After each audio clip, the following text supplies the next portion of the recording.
வணக்கம். ஜிகேஎஸ்வி ரவிச்சந்திரன். இதில் பார்க்க போகிறது ஆட்டோ எலக்ட்ரீஷியன். இது ஐடிஐயில் சொல்லித்தராங்க.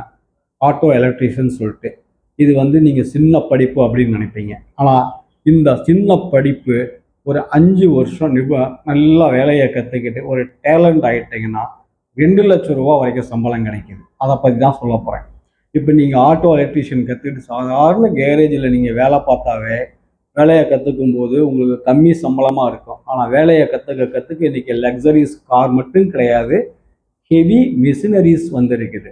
எர்த் மூவிங் மிஷினரிஸ், மொபைல் கிரெயினு, பல வகையான கிரெயின்ஸ்லாம் வந்துருக்குது. 400 டன் 1000 டன் மொபைல் கிரெயின்ஸ்லாம் இருக்குது.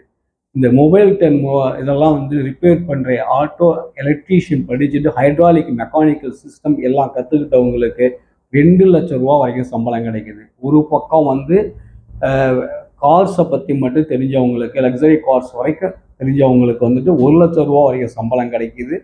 மொபைல் கிரெயினு இதெல்லாம் ரிப்பேர் பண்ண தெரிஞ்ச ஆட்டோ எலக்ட்ரீஷியனுக்கு 1.25 லட்சம் வரைக்கும் சம்பளம் கிடைக்கிது.